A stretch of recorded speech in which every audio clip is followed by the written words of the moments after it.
Hey, welcome to Shadow Wisdom, the place where we talk all things shadow, the things that you don't know about yourself, the ways of being that you've decided not to be, but you end up being like that anyway, or the ways of being that you've denied yourself access to. You don't even know you did. You made that decision so long ago, you forgot about it. Now it's just who you are. Or is it? Is it truly who you are? To me, shadow work is about exploring who is that authentic me? Who is that authentic expression of myself? Without any filters, without any labels, without any shoulds. Then who am I? If I kind of peel off all those layers of ways of being that have been placed on me by society, by my parents, by my teachers, my friends, they expect me to be. Underneath all that, who am I? It's been fascinating. I lived in the US for 32 years.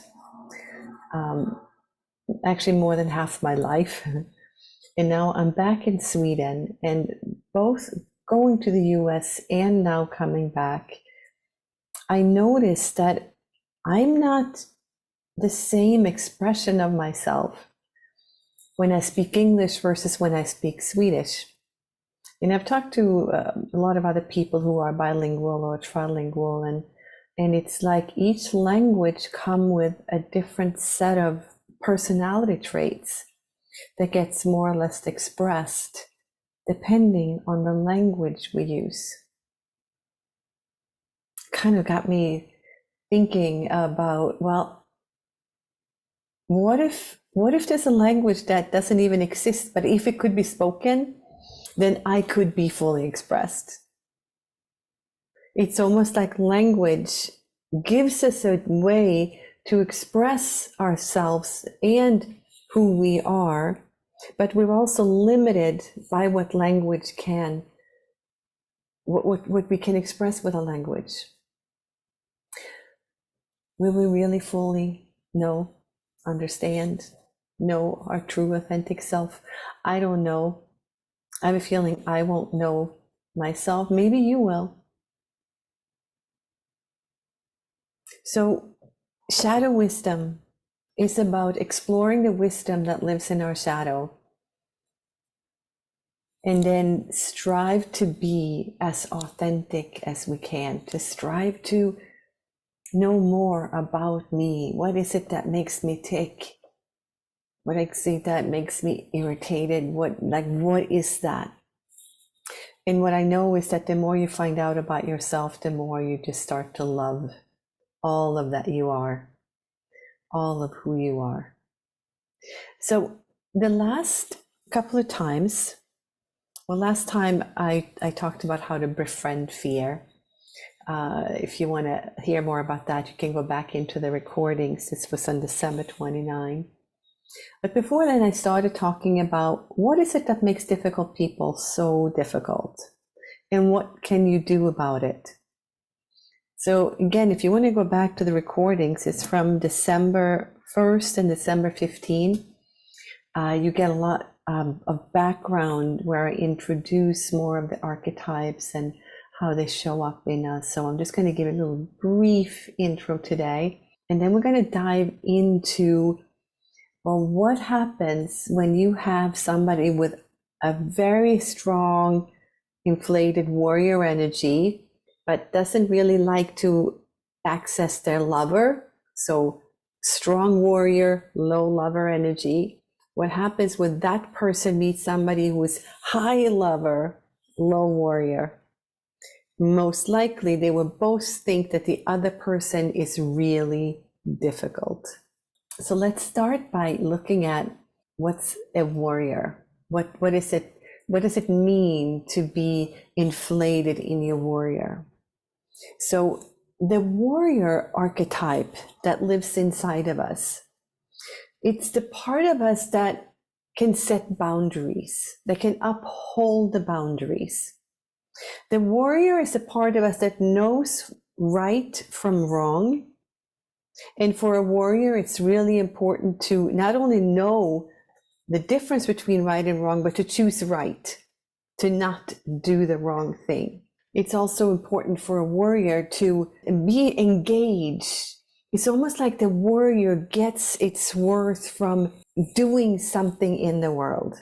As you know, if you listen to my other talks, there's a wounding message that puts warrior into shadow, that inflates the warrior energy in us. And for the warrior, it's the message we get in childhood that we're not important, that you don't matter. And so when a child gets that message, it might be said out loud, like you really don't matter or you're not important. But when it's just implicitly just given, like in the way that the child is being treated, the child really, maybe it's not told that they don't matter, but the message underneath the behavior towards them gives them without any doubt that I must not matter. I must not be important. Then when a child gets the message that they don't matter, then they have to fight really hard to prove that they matter. Maybe they start to actually get into fights, because if I can fight you and you fight me back, then I exist, I matter, I'm important. And also if I know what's right and I fight for what's right, then I matter because I can uphold what's right.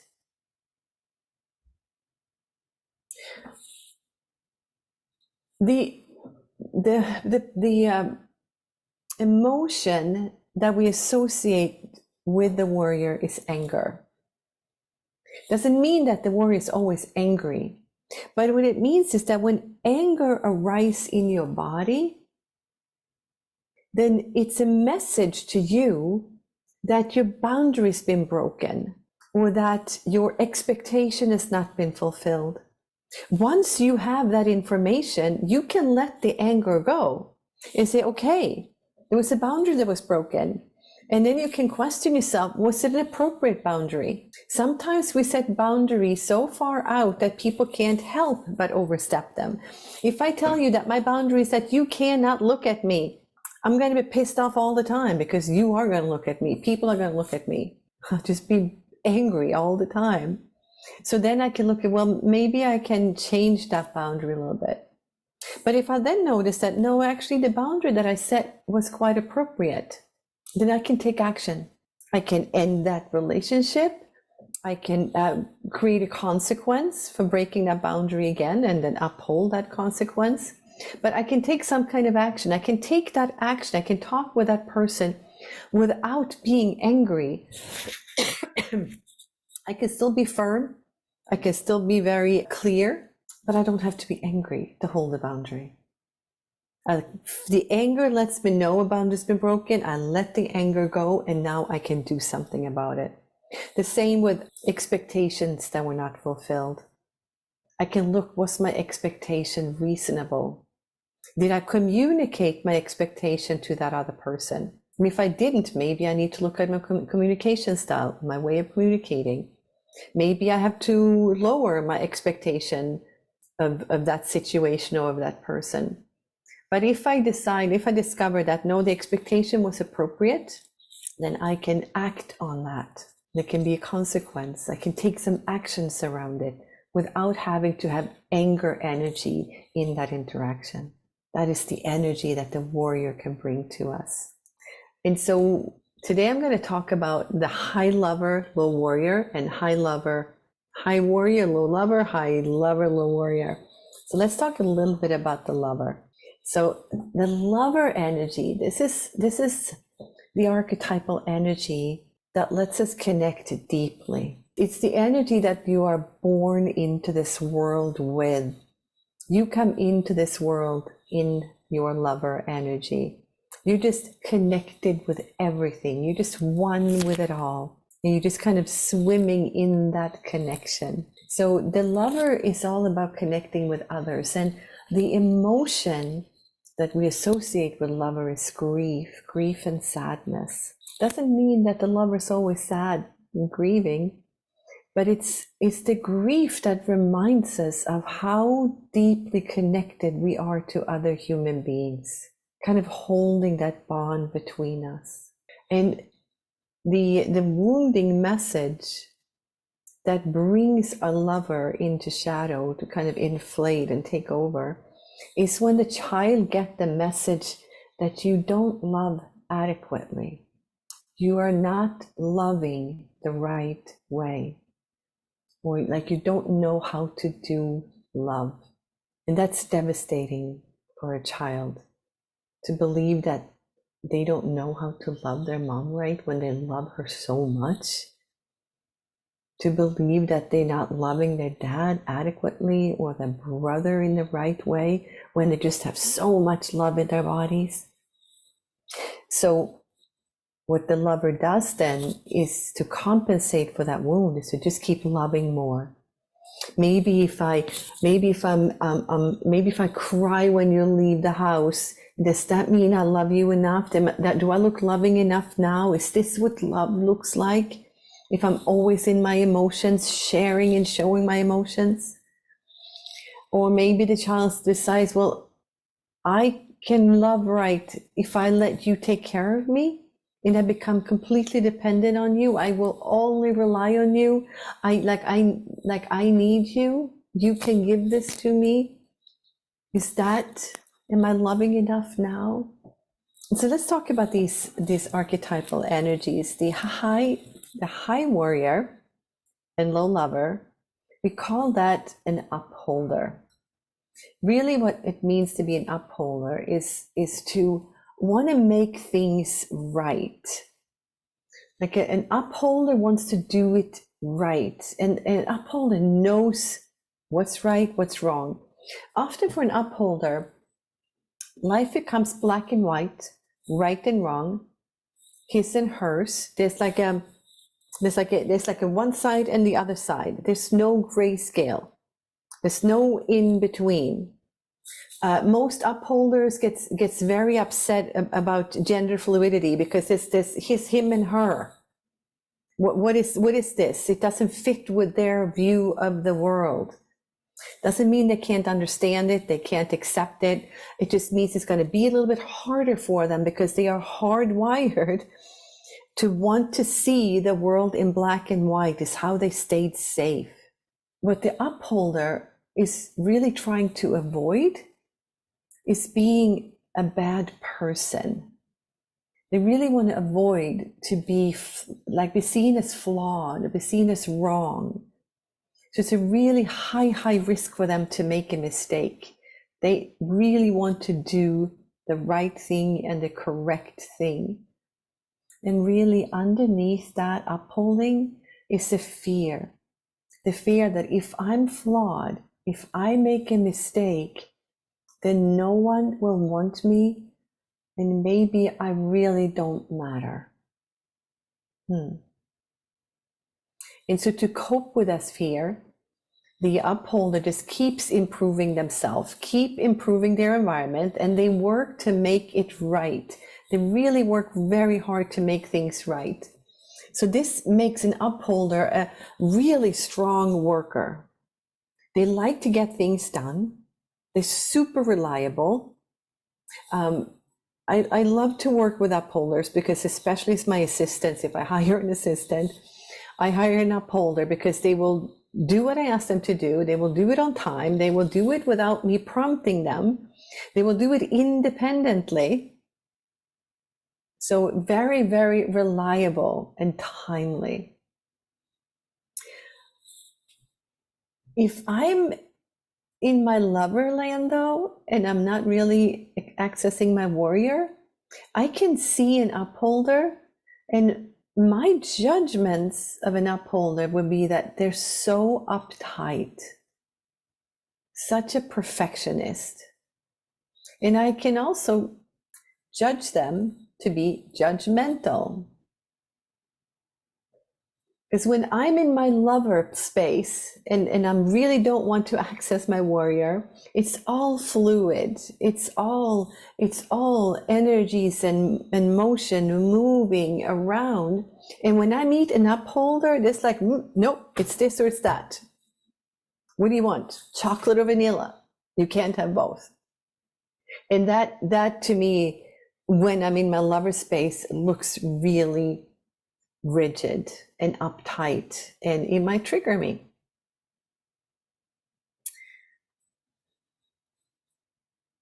So when you meet someone like that, and they trigger you, and you might be challenging to be with them too. And I'm going to talk about the opposite in a moment so you can hear why. But something that you can do to calm down, if you find an upholder that's like really gets a little bit agitated, and they when they get, especially when they get stressed or when life is hard, they get even more uptight, they get even more into the rigid thinking, then you can actually just let them know that you think they're a good person. Like, you're doing really good here. And if you are trying to interrupt them when they're like really trying to get something done, they're going to look at you and it's like, you're just interrupting me. You're talking too much and you're taking up too much time. So you can just say, wow, I really appreciate how reliable you are. I really appreciate how you get things done. You're a good person. We'll calm down that inflation. So let's look at the opposite then. Those of you that will be the most triggered by an upholder, and those of you that will be most triggering for an upholder. And this is what we call the relier. This is the high lover, low warrior. So the relier,